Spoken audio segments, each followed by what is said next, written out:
One of the great things is that we do not have to know how. All we need is willingness. The universal intelligence, or your subconscious mind, will figure out the hows. Every thought you think and every word you speak is being responded to, and the point of power is in this moment. The thoughts you are thinking and the words you are declaring at this moment are creating your future. Your mind is a tool. You are much more than your mind. You may think your mind runs the show, but that is only because you have trained your mind to think in this way. You can also untrain and retrain this tool of yours. Your mind is a tool for you to use in any way you wish. The way you now use your mind is only a habit, and any habit can be changed if we want to do so. Quiet the chatter of your mind for a moment and really think about this concept. Your mind is a tool you can choose to use any way you wish. The thoughts you choose to think create the experiences you have. If you believe that it is hard or difficult to change a habit or a thought, then your choice of this thought will make it true for you. If you would choose to think, it's becoming easier for me to make changes, then your choice of this thought will make that true. There is an incredible power and intelligence within you, constantly responding to your thoughts and your words. As you learn to control your mind by the conscious choice of thoughts, you align yourself with this power. Do not think your mind is in control. You are in control of your mind. You use your mind. You can stop thinking those old thoughts. When your old thinking tries to come back, saying it's so hard to change, take mental control. Tell your mind, I now choose to believe it is becoming easier for me to make changes. You may have this conversation with your mind several times before it will acknowledge that you are in control and that what you say goes. The only thing you ever have any control of is your current thought. Your old thoughts are gone. There's nothing you can do about them except live out the experiences they caused. Your future thoughts have not been formed, and you do not know what they will be. Your current thought, the one you're thinking right now, is totally under your control. You know, if you have a little child who has been allowed to stay up as late as it wishes for a long time, and then you make a decision that you now want this child to go to bed at 8 every night, what do you think the first night will be like? The child will rebel against this new rule and may kick and scream and do its best to stay out of bed. If you relent at this time, the child wins and will try to control you forever. However, if you calmly stick to your decision and firmly insist that this is the new bedtime, the rebelling will get less and less. In a few nights, the new routine will be established. It is the same with your mind. Of course it'll rebel at first. It does not want to be retrained, but you are in control. And if you stay focused and firm, in a very short time, the new way of thinking is established. And you will realize that you are not a helpless victim of your thoughts, but rather a master of your own mind. Let's do an exercise, letting go. Close your eyes. Take a deep breath. As you exhale, allow all the tension to leave your body. Let your scalp, forehead, and your face relax. Let your tongue and your throat and your shoulders relax. Let your back and your abdomen and your pelvis relax. Let your breathing be at peace as you relax your legs and feet. Is there a big change in your body? Notice how much you hold on. If you are doing it with your body, You're doing it with your mind. In this relaxed, comfortable position, say with me, I am willing to let go. I release all tension. I release all fear. I release all anger. I release all guilt. I release all sadness. I let go of all old limitations. I let go, and I am at peace. I am at peace with myself. I am at peace with the process of life.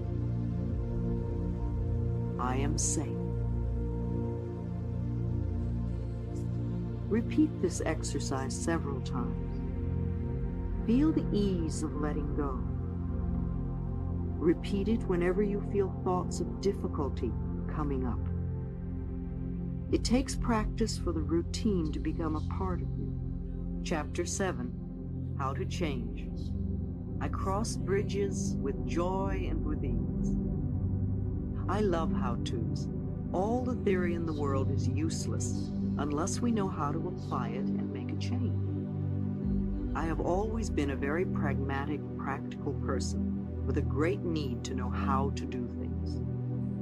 The principles we will be working with at this time are nurturing the willingness to let go, controlling the mind, learning how forgiveness of self and others releases us, releasing the need. Sometimes when we try to release a pattern, the whole situation seems to get worse for a while. This is not a bad thing. It is a sign that the situation is beginning to move. Our affirmations are working, and we need to keep going. Example, we are working on increasing prosperity, and we lose our wallet.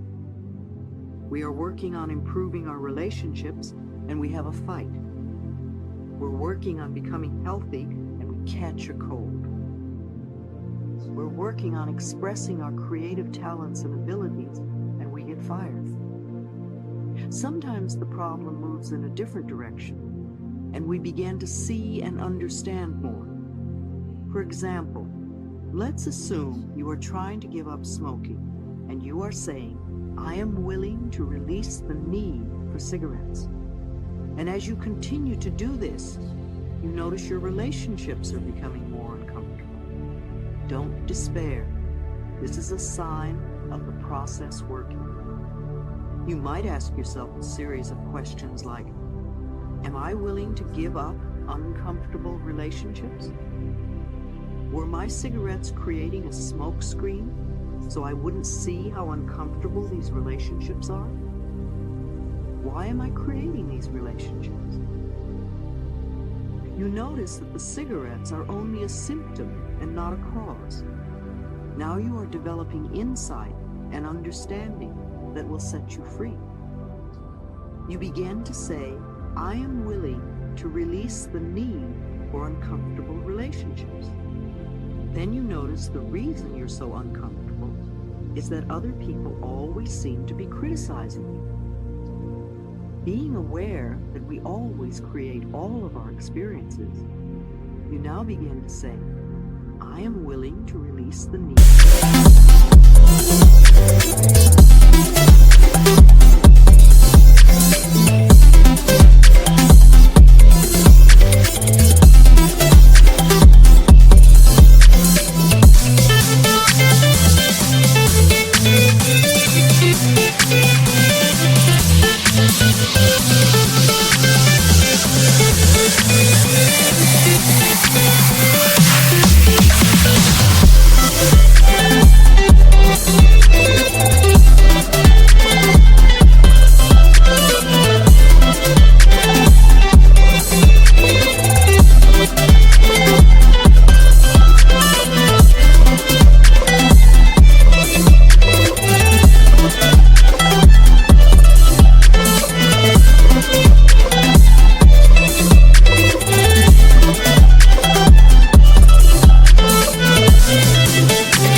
criticize.